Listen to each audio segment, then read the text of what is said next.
Vamos abrir as nossas Bíblias agora em 1 João, capítulo 4.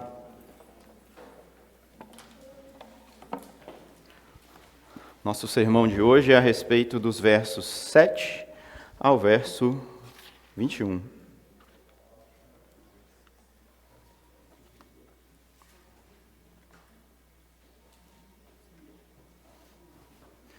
Um texto riquíssimo de verdades teológicas que nos falam sobre o caráter de Deus, sobre sua obra e sobre a nossa missão como filhos desse Deus.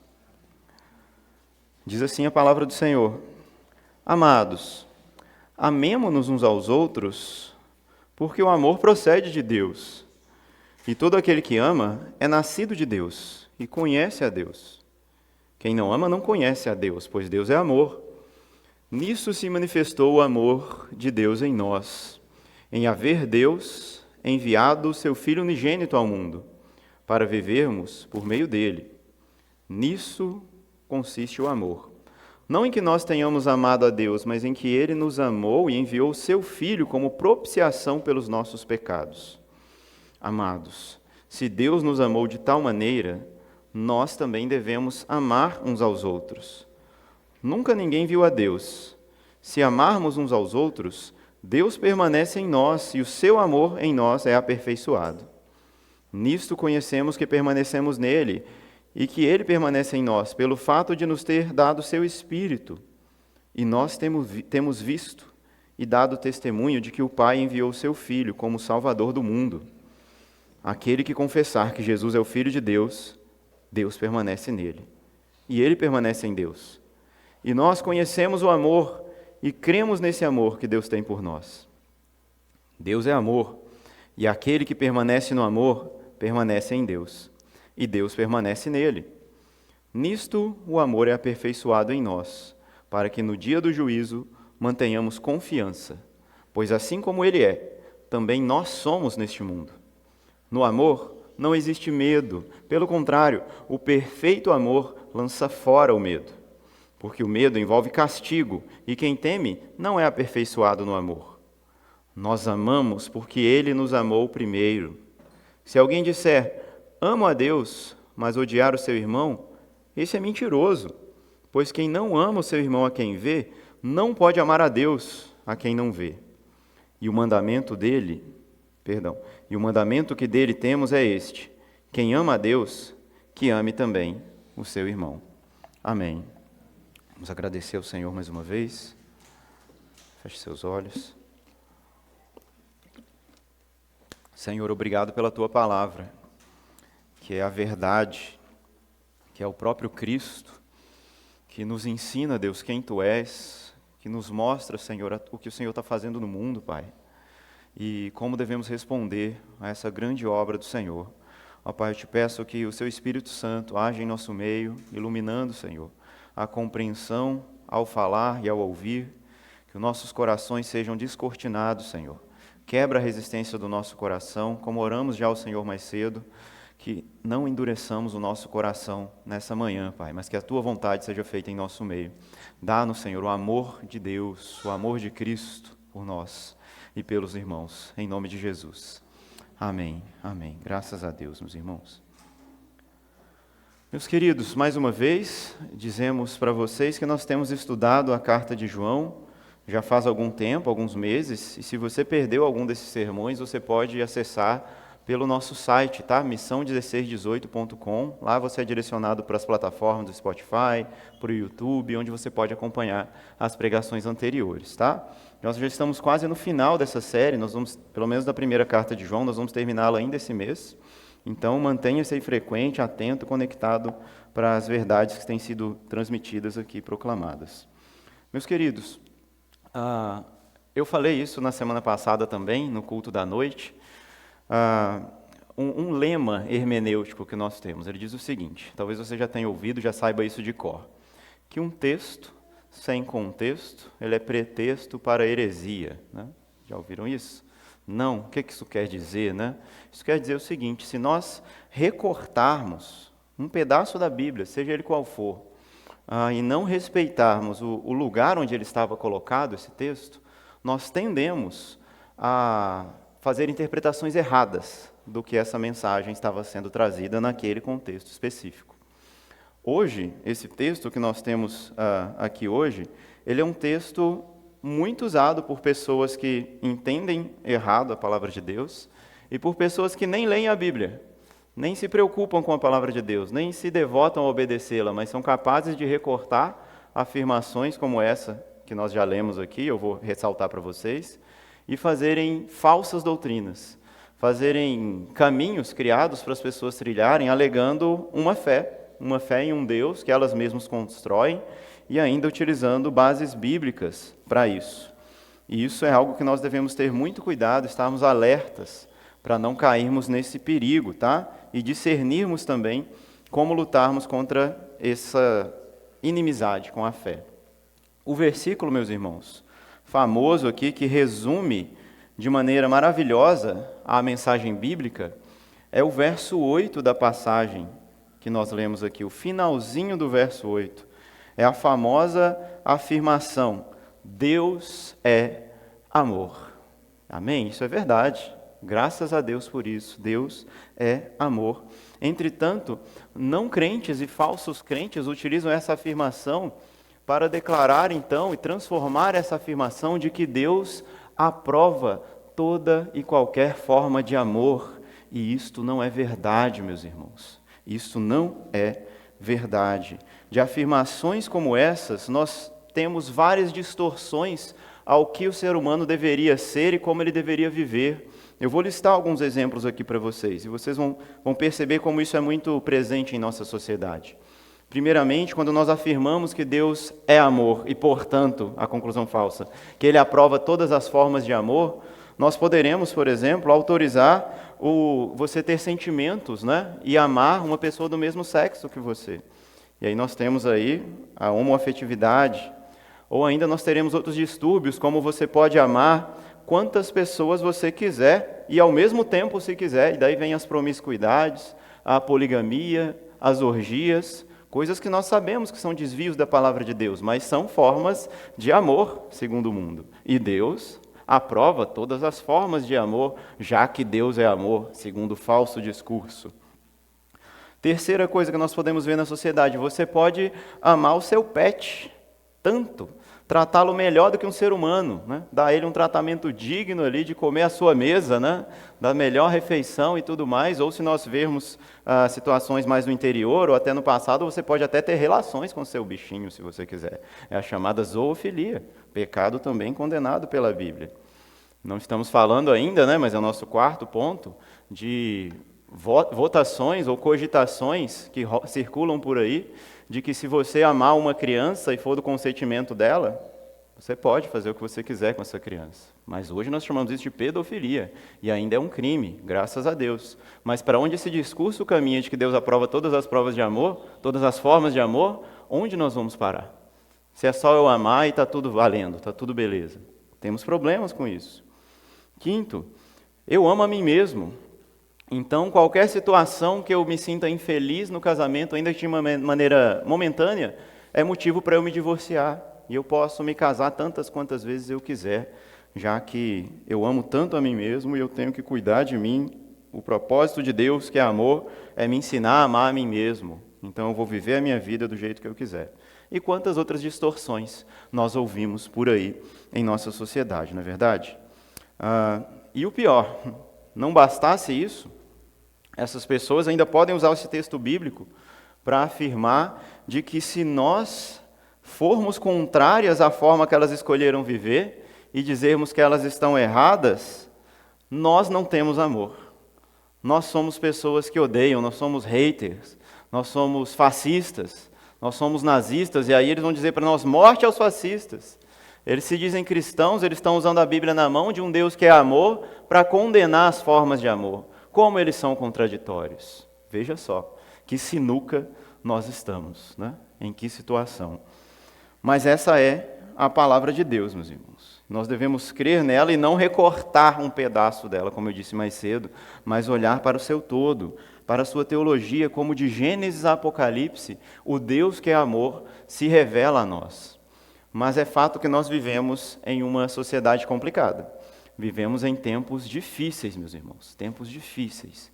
Tempos em que a integridade da nossa família é atacada, nossos filhos estão sendo bombardeados com isso em todo o tempo, né? Pelas amizades, pelos Instagrams, pelas redes sociais, pelos filmes, pela mídia, pela cultura. Nossos cônjuges, às vezes, são bombardeados por isso mesmo. Nossa igreja é bombardeada por isso. Nós vemos igrejas cristãs de placa, de igrejas tradicionais, de denominações históricas em nosso país, ou até mesmo no exterior, que hoje realizam casamento homoafetivo. Que hoje, por exemplo, banalizam o divórcio e o recasamento. Não importa, você pode ter feito uma coisa assustadora lá no seu casamento, se separou em uma igreja. Você vai para outra. E aí lá você se casa com qualquer pessoa que você viu lá e está tudo bem. Mas não está tudo bem. Não está tudo bem, meus irmãos. Isso é o que a sociedade ensina e afirma de que está tudo certo. As igrejas hoje elas não confrontam mais o pecado. Deixa a vida livre. Deixa a vida levar. Siga seus sentimentos. Siga o seu amor. Se Deus é amor, vai e faz o que você quer. Portanto, meus irmãos, tomemos muito cuidado, pois é muito fácil ser conveniente com esse tipo de discurso e com os pecados decorrentes desses discursos. E de tanto sermos bombardeados com essas mentiras, a gente pode acabar sendo moldado por elas e achar que isso é normal. Um filme que você vê, ele está ensinando essa ideologia. Uma série que você assiste, qualquer coisa, por mais ingênua que seja, um desenho animado que os seus filhos assistem, já trazem esse tipo de ideologia. Portanto, não digo que vocês saiam do mundo, como diz Jesus, né? Mas que Deus nos livre do mal. Que nós tenhamos sabedoria e discernimento a cada situação em que nós sejamos expostos e tenhamos sempre a palavra de Deus em nossas mãos e em nosso coração para podermos responder.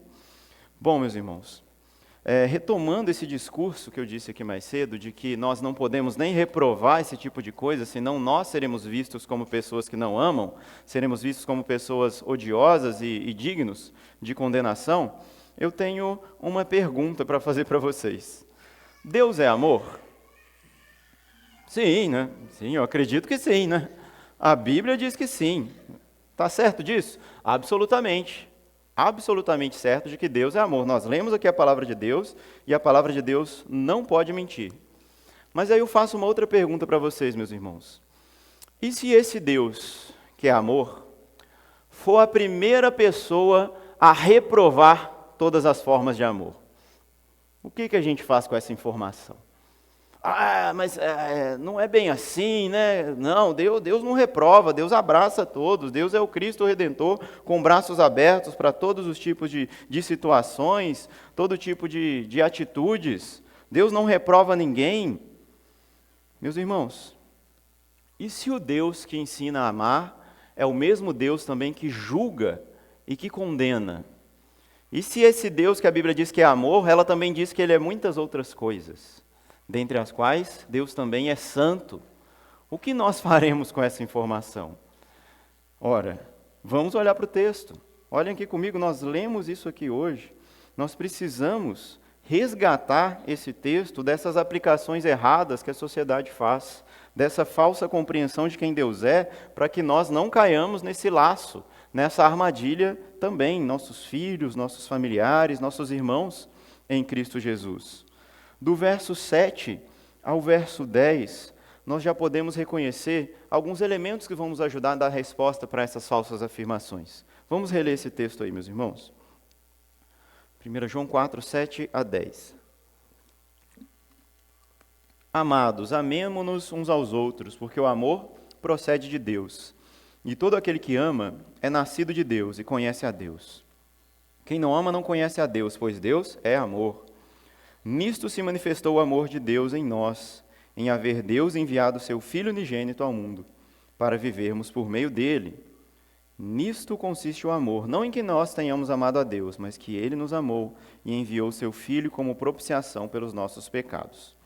Então, meus irmãos, antes de mais nada, a nossa primeira observação sobre esse texto, para termos um alerta sobre o que nós afirmamos aqui mais cedo, é a respeito de que amor nós estamos falando. Olha aí, já no verso 7. Amados. Verso 11. Amados. Você vai ver lá na frente também. Irmãos. Um ao outro. João está usando vários termos que estão especificando de que esse amor se refere a um amor da igreja, a um amor fraternal, um amor que nós temos como filhos de Deus, como irmãos reconciliados em Cristo Jesus. O texto bíblico que afirma que Deus é amor não está nos dizendo que Deus é o cupido, que Deus é um amor romântico, que Deus está ali, cheio de flechinha de coração, pronto para fazer as pessoas se apaixonarem. O texto que diz que Deus é amor está dentro de um contexto que afirma para nós um amor fraternal, como o próprio contexto aqui mostra para a gente. João está delimitando a esfera de ação desse amor, que é a igreja do Senhor. É um amor entre irmãos. Não bastasse isso, se nós olharmos também para a palavra no original apresentada aqui, nós temos várias palavras em grego para descrever amor no texto bíblico. Vocês já devem ter ouvido falar disso, já devem ter lido livros sobre isso, visto pregações, né? Tem o famoso livro do C.S. Lewis chamado Os Quatro Amores, em que ele vai tratar das 4 principais palavras gregas que descrevem essas várias formas de afeição. Nesse texto aqui nós temos uma palavra agape em grego, né? A gente costuma dizer ágape, que, olha só, eu peguei a definição de 2 dicionários aqui para a gente, só para reforçar o ponto e vocês não acharem que eu estou inventando. Primeiro deles, Friberg, diz assim: ágape quer dizer amor, especialmente uma atitude de apreciação resultante de uma avaliação consciente e de escolha. É usado para o amor divino e para o amor humano. Também pode ser traduzido por devoção. Um outro dicionário agora, que não é um dicionário bíblico, é um dicionário de grego clássico, inclusive, né, da Universidade de Oxford. É o dicionário Liddell Scott. Ele diz o seguinte: ágape, amor, especialmente amor fraternal. Caridade, já viram algumas bíblias que traduzem em 1 Coríntios 13, né? Se eu não tivesse caridade, de nada seria, porque é a mesma palavra que aparece lá. O amor de Deus por um homem e o amor de homem por Deus. Ou seja, nós estamos falando aqui de um amor divino, um amor fraternal, que envolve cuidado, que envolve sacrifício, que envolve devoção, comunhão. Não é meramente um amor romântico, ok? Portanto, nós não podemos capturar o texto e fazê-lo servir aos nossos interesses e ao nosso propósito, porque a gente acha que é isso. A gente pegou uma coisa fora ali, deslocada, e começou a aplicar. Não podemos fazer isso. Uma segunda observação que nós precisamos fazer desse texto é que o amor de Deus não é um amor que ignora o pecado. Sim, o amor de Deus, ele leva em consideração o pecado e tem uma atitude em relação a esse pecado. E é o que nós lemos aqui na passagem também. A primeira forma que Deus usa para responder esse pecado, que está manifesto aqui no texto para a gente, o verso 9, é que Deus enviou Jesus ao mundo por causa do seu amor. Para quê? Para morrer. Para morrer. Jesus foi enviado por Deus Pai para morrer por causa dos nossos pecados, daí a gravidade do que nós fazemos em desaprovação a Deus, e para que vivamos por meio dele, diz o verso 9 também, né? Para mudar a nossa forma de viver. Não importava simplesmente Jesus morrer e nós continuarmos os mesmos, brigando com Deus toda vez que ele tentasse fazer alguma coisa por nós. Essa morte de Jesus, ela tanto perdoa quanto ela transforma também a nossa forma de viver. Tenhamos isso em mente, porque isso vai ser importante para o restante da nossa reflexão aqui, tá bom? Então, o amor de Deus, ele envolve expiação, ele envolve sacrifício substitutivo, ele envolve redenção, ele envolve adoção. Isso tudo é o amor de Deus. Adoção de quem não merecia, isso é muito importante.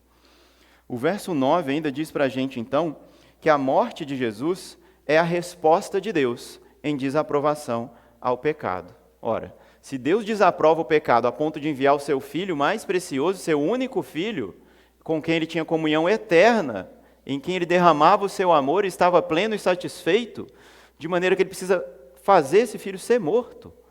Ora, o pecado ele é muito sério, ele é muito grave.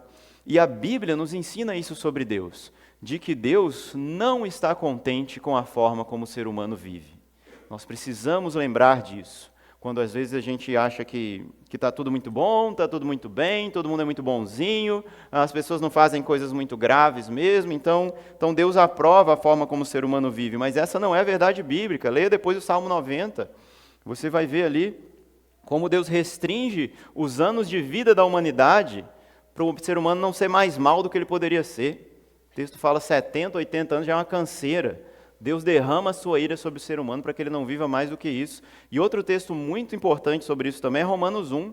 Eu vou ler aqui alguns trechos pulando, tá? Então, se você quiser, não precisa abrir sua Bíblia. Eu vou começar no verso 18 e vou fazendo alguns recortes para a gente ser mais direcionado para esse assunto. Mas depois leia em casa o texto na plenitude, para você não achar que eu fiz recortes tendenciosos, hein? Tá bom? Para eu não sequestrar o texto do seu contexto. É só questão de tempo mesmo. Diz assim, Romanos 1,18. A ira de Deus se revela do céu contra toda a impiedade e injustiça dos seres humanos, que por meio de sua injustiça suprimem a verdade. A ira de Deus se manifesta. Pulei os versos. Por isso, os seres humanos são indesculpáveis. 21. Porque tendo conhecimento de Deus, não o glorificaram como Deus, nem lhe deram graças. Pelo contrário, se tornaram nulos em seus próprios raciocínios e o coração insensato deles se obscureceu. Dizendo que eram sábios, se tornaram tolos. Vou lá para o 24. Por isso, Deus os entregou à impureza pelos desejos do coração deles, para desonrarem seu corpo entre si. Olha aí, Deus falou, vocês querem me abandonar? Vocês querem se livrar da minha bondade, da minha graça? Querem viver para si mesmos? Querem tomar o meu lugar e querem serem deuses? Querem viver de qualquer forma? Então vivam. Deus os entrega às suas próprias paixões, é o que o texto diz, olha aí, 26. Por causa disso, Deus os entregou às paixões vergonhosas, porque até as mulheres trocaram o modo natural das relações íntimas por outro, contrário à natureza. Da mesma forma, também os homens, deixando o contato natural da mulher, se inflamaram mutuamente em sua sensualidade, cometendo indecência, homens com homens, e recebendo em si mesmos a merecida punição do seu erro. E por haverem desprezado o conhecimento de Deus, o próprio Deus os entregou a um modo de pensar reprovável, para praticarem coisas que não convêm. A mente deles foi afetada, e agora eles acham que é certo fazer a coisa errada. Olha aí, por causa da ira de Deus manifesta contra esses pecados. Verso 32. Embora conheçam a sentença de Deus, de que os que praticam tais coisas são passíveis de morte, eles não somente fazem essas coisas, mas também aprovam os que a praticam. Nada diferente da sociedade em que vivemos. Só que Paulo escreveu isso aqui quase 2000 anos atrás. Para os romanos, uma megalópole muito parecida com as nossas grandes cidades hoje, e que espiritualmente também estamos muito parecidos com o que era essa bagunça, que era Roma, que a Bíblia chama de Babel, esse espírito de confusão. Nós começamos no verso 18 dizendo que a ira de Deus se revela do céu. Deus não está satisfeito com a forma como a humanidade tem vivido. Lembre-se disso, meus irmãos. Outra evidência, meus irmãos, que nós temos aqui no texto de João, voltemos para lá, de que o amor de Deus não ignora o pecado, é a menção no verso 17. Olha aqui que interessante. Nisto o amor é aperfeiçoado em nós, para que no dia do juízo mantenhamos confiança, pois assim como Ele é, também somos nós nesse mundo. Sim, a Bíblia menciona que haverá um dia de juízo final, um dia em que Deus vai atribuir a cada um, vai pagar a cada um conforme as suas obras. Essa é uma teologia bíblica, meus irmãos, por isso está nas confissões antigas da igreja, né, como no credo apostólico, que fala que nós cremos que Jesus voltará, né, para julgar os vivos e os mortos. Sim, nem quem morreu vai escapar disso. A Bíblia conta para a gente que Deus vai acordar essa pessoa no último dia para falar, pronto, agora vamos conversar. Né?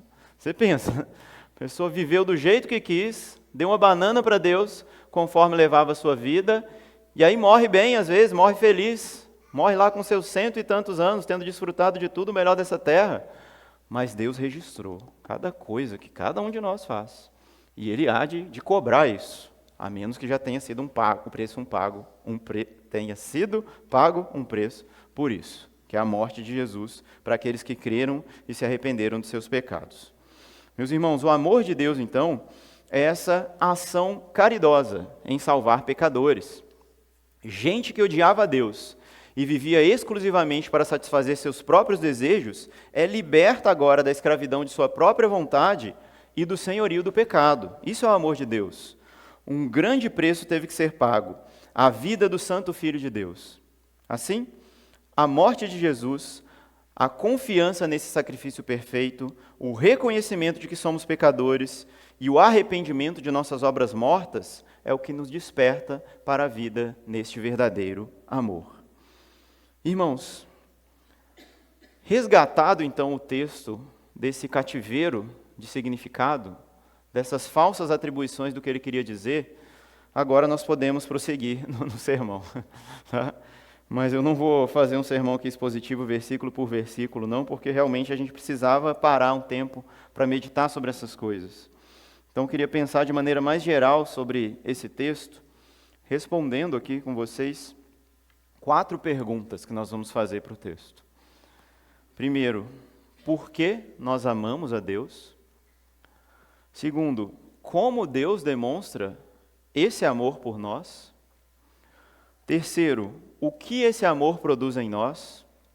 E por último, o que este amor exige de nós? Já recomendo os irmãos a olharem para o verso 10 da passagem. E o verso 19, na verdade. O 10 e o 19, eles falam assuntos semelhantes. Eles dizem o seguinte: nisso consiste o amor, não que nós tenhamos amado a Deus. Isso é uma verdade bíblica importantíssima. A Bíblia está dizendo que a gente não ama a Deus, tá? Verdade bíblica. Mas em que Ele nos amou e enviou seu Filho como propiciação pelos pecados. E o verso 19 deixa isso de maneira mais clara ainda, olha aí. Nós amamos a Deus porque Ele nos amou primeiro. Então nós temos aqui 2 informações. Um texto diz que nós não amamos a Deus e o outro diz que nós amamos agora. E por quê? Porque Ele nos amou primeiro. Essa é a verdade bíblica, meu irmão. A sã doutrina, ela nos ensina que o pecado afetou o ser humano de tal forma que ele se tornou incapaz de amar a Deus. A nossa própria vontade, ela foi escravizada pelo pecado. Então, quando nós desejávamos seguir a Deus e amar a Deus, falando, não, realmente, a minha vida está andando no caminho errado, eu acho que esse não é o propósito da minha existência, eu preciso fazer alguma coisa, e nós tentávamos nos voltar para Deus, o peso do pecado, como aquelas bolas de prisioneiro, já viu isso, né? Que amarrava o cara e ele tentava ir, né? E aquilo prendia ele para trás. Isso nos fazia voltar para os nossos pecados, nos impedia de amar a Deus genuinamente ou de seguir os seus caminhos. O pecado afetou toda a nossa vontade, de maneira que nenhum ser humano, por livre escolha, por disposição, fala, não, hoje eu estou com vontade de seguir a Deus e essa é a minha decisão até o fim da minha vida. Faria isso sem a ajuda de Deus, sem que o próprio Deus precisasse fazer algo por esse ser humano, para quebrar esse grilhão, para cortar a corda dessa algema, para que esse ser humano então pudesse deixar de ser, como diz Agostinho, curvado sobre si mesmo, em que ele adorava somente a si mesmo, então ele passe a se erguer e a olhar e ver que existe um Deus, além dele, que derrama amor sobre a sua vida e que também lhe exige obediência e arrependimento. Era necessário que Deus fizesse isso. Portanto, todo o nosso amor a Deus, irmãos, e uns aos outros, ele é fruto do amor de Deus por nós. Nós só amamos a Deus porque Deus nos amou primeiro, porque Deus fez algo por nós, nos libertando, nos resgatando, nos perdoando, nos dando a capacidade de amar uns aos outros. Esse é o nosso primeiro ponto, importantíssimo para a gente caminhar aqui nessa passagem. Senão nós teremos a falsa compreensão de que nós podemos viver pela religião meramente. Qualquer pessoa, então, que ler a Bíblia e falar, ok, eu consigo fazer isso, eu vou fazer isso, mereceria o céu. E essa não é a verdade das Escrituras. É preciso que Deus faça algo por nós, pela nossa salvação, para que nós saiamos desse lugar de comodidade que o pecado nos oferece. A nossa segunda pergunta é, como Deus demonstra esse amor? Já que Deus nos amou primeiro, como Ele faz isso? Como a Bíblia nos conta que Deus demonstrou esse amor por nós? Já lemos aqui várias vezes, né? Ao enviar Jesus Cristo, verso 9, verso 10 vai dizer isso, outros trechos aqui na passagem também vai apresentar isso. Verso 15, ao confessarmos Jesus, nós provamos desse amor de Deus.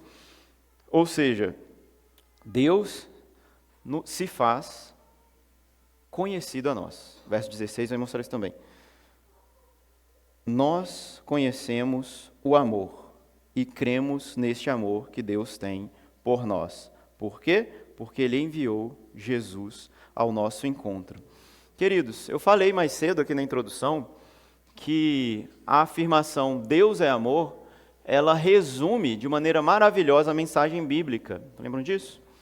Como uma afirmação tão pequena vai descrever para a gente uma história tão grande como essa? E apresentar para nós quem Deus é? Ora, porque a Bíblia ela é uma grande história de amor, meus irmãos. Só que ela é mais uma história de amor de um pai por um filho do que um amor romântico. Talvez quando a gente menciona esse termo história de amor, você já pensa lá no Romeu e Julieta, naquelas coisas bem clássicas, né? Mas aqui não, aqui é uma história de resgate, é uma história de amor, mais parecido com uma Odisseia. Quem já leu a Odisseia aí, né? Não, tá bom. Não tá. É mais parecido com a história do filho pródigo. De um amor de um pai por um filho. Que quer voltar, que volta para casa, que resgata esse filho, que vai de encontro a esse, do que de um amor romântico, tá? Nessa história, olha só, gente, essa história começa antes do tempo existir. Então prepare aí, ajusta a sua cadeira aí, direita na cadeira aí, vai demorar, brincadeira.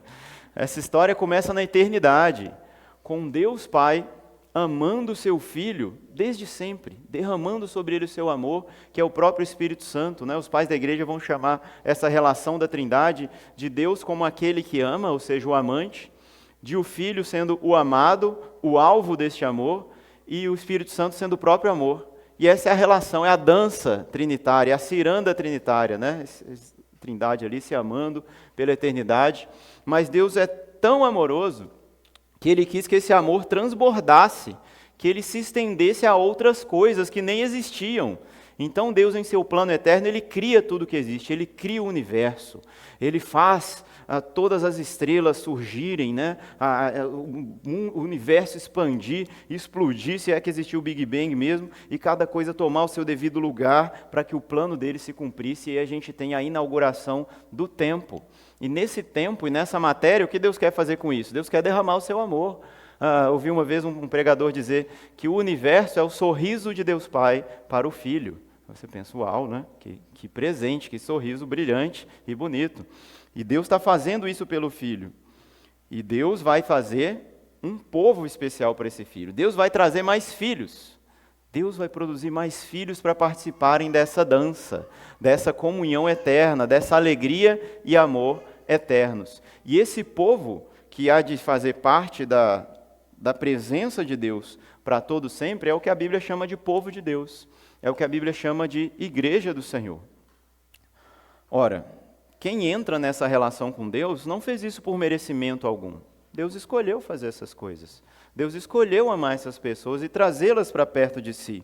É esse transbordado amor de Deus que alcança essas pessoas. Entretanto, ao Deus criar a humanidade e desejar aproximá-la de si, nós vemos um movimento bíblico que é da humanidade fazendo o quê? Dando no pé, correndo de Deus, né? Comendo o que Deus tem para oferecer, e como um bichinho arredio, né? Quem já viu o filme lá do Bom Dinossauro? Agora sim, né, gente? Oh, meu Deus. Hoje eu não estou bom de exemplo, não, gente. Leve uma criança para sua casa, meu irmão, né? O Everton, né? O Benjamin está querendo passear numas casas aí, não está, Everton, né? Então, assista o Bom Dinossauro depois, gente. Um bichinho arredio ali, um ser humano arredio ali, comportando pior do que os dinossauros, que eram os bichos na história, estão fazendo isso. Somos nós com Deus, né? Nós cuspimos no prato que comemos. Nós comemos, em vez de agradecer, né, e glorificar a Deus, nós cuspimos no prato. Pá, né? Porcaria, de barriga cheia. A gente se rebela contra Deus, a gente quer tomar o lugar de Deus na criação, e essa é a história da queda que a Bíblia vai contar para a gente. Então a gente se rebela contra Deus e fala, você fez a gente para ser parte do seu amor? Não quero isso não, eu vou fazer do meu jeito, o meu amor, eu vou construir a minha história de amor. Que lindo meu drama, não quero saber dessa teodicéia, desse drama divino não, eu quero viver a minha própria história. Suma daqui, Deus, eu não quero você. Ora, o que a gente pensa que a história vai fazer depois disso, né? Que Deus faria? Ele desprezaria essa humanidade, né? Destruiria ela, eliminaria, falar, então tá, já era, vamos começar de novo. Mas Deus não faz isso. Deus age nessa história da humanidade caída e rebelde para reconciliar consigo um povo, para tirar dali representantes, um remanescente que seria fiel, que seria liberto dessa escravidão da própria vontade, para aprender a amar a Deus livremente. Essa é a história de amor divino, em que Deus lança o seu amor, né? Tem um livro muito bom, citei ele aqui na semana passada também, que se diz, que é chamado A Igreja e a Surpreendente Ofensa do Amor de Deus. Por que esse título, Ofensa do Amor de Deus? Como o amor de Deus poderia ser ofensivo? Ora, quem se achega a Deus, quem recebe a salvação, quem estará com Ele pela eternidade, não são pessoas que mereceram estar lá. Não é ninguém que fez, trabalhou, falou, não, Deus, eu fiz tudo certinho, eu segui todo o protocolo, então beleza, eu bato na porta, é a minha vez de entrar. Não, ninguém conseguiria fazer isso, nossos pecados falariam mais altos do que o nosso toque na porta com as nossas boas obras. Né? Seria um carro de funk tocando na porta de Deus. Deus não abriria muito feliz diante desse barulho. Né? Ele teria outro comportamento para agir com a gente. Ora, o amor de Deus ele é surpreendente, ele é ofensivo, porque a gente chega lá sem merecimento algum. A gente queria ter uma parcela de contribuição, né? A gente queria estar diante de Deus e falar, ó Deus, né? Que bom, né? Que bom que eu estou aqui. Você viu o que eu fiz ali, Deus? Ó, bonito demais. Você viu como eu toquei hoje? Você viu como eu cantei? Você viu que eu tirei meu terno lá do armário, aproveitando que está um frio, Deus? Então, eu mereço esse lugarzinho aí, né? E nada disso vai garantir nada para a gente. Deus é misericordioso, bom, soberano, e Ele escolhe trazer para perto de si, resgatar com esse amor, esse livro vai falar isso, que é como se Deus lançasse um bumerangue, que é esse amor de Deus que expandiu, que transbordou, e esse bumerangue, que eu penso que seria melhor um laço de cowboy, ele vai laçando as pessoas. E aí ele traz essas pessoas para perto de si. E Deus transforma essas pessoas, então, para aprenderem a amar a Deus. Ninguém merecia isso, não teve uma ovelha mais especial, mais bonita ali que Deus laçou, porque ela tinha uma lã especial, macia, fofinha, não. Deus escolheu por sua graça e misericórdia e derramou o seu amor de maneira a cumprir todas as suas promessas feitas a si mesmo na eternidade, de que Ele traria filhos, de que Ele expandiria essa sua família. Esse é o amor de Deus. Portanto, se somos alvos desse amor, ninguém pode se orgulhar por isso. É o amor de Deus que é derramado em nossos corações. E se tudo isso aconteceu conosco, como a gente deve viver agora? Devemos ser indiferentes a esse amor e viver do jeito que a gente vivia antes de conhecer a Deus? É claro que não. Por isso nós vamos para a nossa terceira pergunta. O que esse amor produz em nós? E o texto vai afirmar, olha aí, a gente leu o 17 agora, né, que falou do juízo, vamos ler de novo e vamos ler o 18 juntos. O que esse amor de Deus, então, que já existia desde a eternidade, que criou a história para que se manifestasse a nós, esse amor que entrou na história, na criação, que foi ferido pelo pecado, que em Jesus Cristo foi ferido novamente, a ponto de Jesus precisar morrer para que o amor de Deus entrasse em nossos corações. O que esse amor vai produzir em nós? O que essa obra redentora de Deus há de operar em nossos corações? Olha aí, nisto o amor de Deus é aperfeiçoado em nós, para que no dia do juízo mantenhamos confiança, pois assim como Ele é, também nós somos nesse mundo. E no amor não existe medo, pelo contrário, o perfeito amor lança fora o medo, porque o medo envolve castigo, e quem teme não é aperfeiçoado no amor. Meus irmãos, o que o amor produz em nós? Confiança. Confiança em Deus. Segurança. O medo é lançado fora. Nós não temos mais medo na nossa relação com Deus. Não há lugar para inseguranças, para incertezas, uma vez que Deus fez tudo por nós para que nós sejamos pertencentes a Ele. Se olharmos para nós mesmos, pelas nossas obras, por melhores que nós achemos que elas são, nós deveríamos ter muito medo de comparecer diante de Deus. Deveria chegar tremendo, né? Com as calças sujas, diante da majestade do Senhor. Como Isaías 6, vendo a glória de Deus. Ai de mim, Senhor. Foi a única coisa que ele conseguiu dizer. Ai de mim, que sou pecador e impuro de lábios. João, no Apocalipse também, João não via, nem antes de ver Deus, João viu os anjos, ele já caía de cara no chão, né? Calma, não sou Deus ainda não, sou seu igual. Aí João, tá bom. João levantava. Imagina diante da majestade do Senhor. Não ia sobrar nada de nós. Meus irmãos, mas nós não devemos viver assim mais, por causa de algo que Deus fez. Mas é curioso e triste, eu falo isso com tristeza, que muitos de nós, na nossa carreira cristã, na nossa caminhada cristã, vivemos com uma visão deturpada de quem Deus é. Agindo assim, morrendo de medo de Deus. Pensando que você tem que andar na linha certinho ali o tempo todo, que Deus está sempre com aquele olhar severo para você. Deus é aquele barbudo, né, de barba branca ali sentado num trono, com um olhar severo para você. Sempre assim, ó, estou olhando você, viu? Não pisa na bola não, que eu vou acabar com a sua raça. Como um pai cruel que talvez você tenha tido, você tenha conhecimento de alguém que teve, que era imperdoável. Qualquer deslize que você fazia. Se você sentasse na cadeira desse pai, você entrava no couro, na correia, no cinto, na fivela ainda. E a gente às vezes transfere isso para Deus. E acha que Deus é essa pessoa.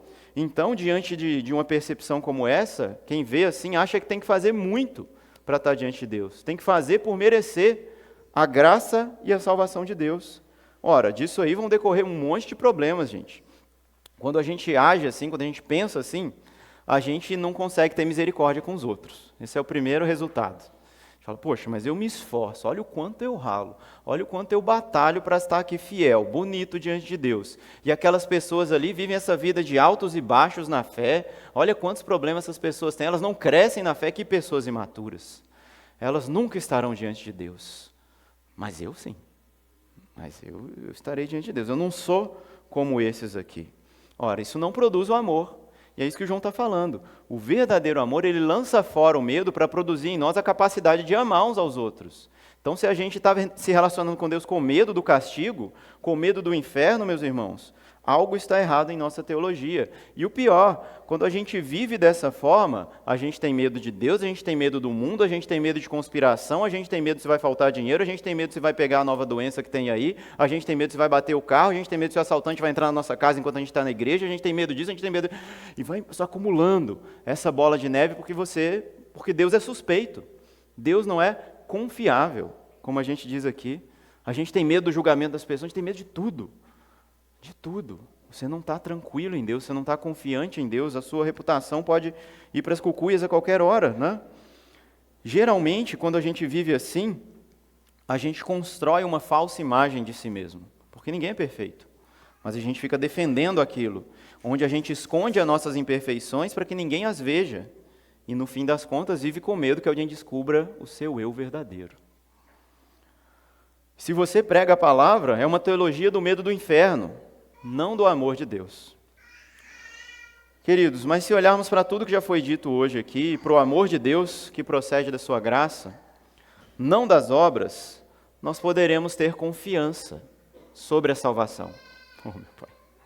Poderemos olhar para o Senhor e reconhecer que esse amor é gratuito por nós, que Deus não vai te jogar fora se você não for perfeito, mas Ele vai te dar a graça de novo, Ele vai te dar a capacidade de se arrepender e vai te aperfeiçoando, até que você chegue na estatura do varão perfeito que é Jesus Cristo, até que você alcance uma vida que realmente você encontre prazer nas coisas de Deus e abandone seus pecados. Esse amor de Deus, meus irmãos, Ele te chama como você está, mas Ele se recusa a deixar você da maneira que você veio. Ele vai te transformar. É um amor transformador de Deus por nós. Amém? Meus queridos, e o nosso último ponto, então, é o que esse amor exige de nós. Já falamos se nós amamos a Deus, né? Por que amamos, falamos como Deus demonstra esse amor, falamos agora o que esse amor produz em nós e, por último, então, o que esse amor exige de nós. Já falamos aqui também em vários versos, né? Esse amor exige que nós sejamos aperfeiçoados, que nós mudemos, que nós melhoremos, que nós nos tornemos pessoas que amam cada vez mais o Senhor, a ponto de, esse é o ponto alto de João, tudo que foi dito até agora é para chegar nesse ponto, que são os últimos versos aqui, a ponto de sermos capazes de amar os nossos irmãos, de abrir mão da nossa própria vida para viver em favor do outro. Nós já falamos disso no capítulo 3, verso 16, né? Que Jesus deu a vida por nós para que nós pudéssemos também dar a nossa vida pelos irmãos. Isso é o Evangelho. O Evangelho é a gente crer em Jesus e servir um ao outro. Se o seu evangelho está só aqui, ele está incompleto. Ele é um evangelho manco. Ele não vai te dar equilíbrio, ele não vai te dar estabilidade. Deus fez algo por você e exige essa fé de você para que você passe a fazer algo pelos outros também. E esse é o ponto aqui do que esse amor exige de nós.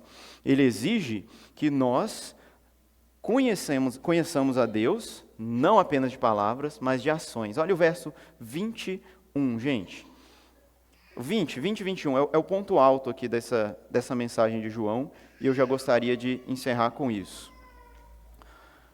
Diz assim: se alguém disser, amo a Deus, mas odiar o seu irmão, esse é mentiroso. Pois quem não ama o seu irmão a quem vê, não pode amar a Deus a quem não vê. E o mandamento que dele temos é esse: quem ama a Deus, que ame também o seu irmão. Essa é a palavra do Senhor, meus irmãos. Essa é a verdade de Deus para nós. Esse é quase o fim da história que nós mencionamos, dessa grande história de amor de Deus. Deus está reconciliando consigo a humanidade. A Colossenses vai dizer para a gente que Jesus derrubou o muro de separação, que existia uma divisão entre nós, né? O escrito de dívida ele foi anulado, e agora nós temos então, e esse muro que foi derrubado chamava inimizade. Nós éramos inimigos de Deus e fomos reconciliados, mas ainda éramos inimigos uns dos outros. E de Deus também derruba esse muro, para que a gente passe a dispor o nosso coração, a nossa vida, o nosso tempo, os nossos projetos, as nossas alegrias, com as pessoas que estão do nosso lado também. E com os irmãos da fé, meus irmãos, de maneira especial. Lembra que a gente falou dessa aplicação específica que João está fazendo aqui, amém?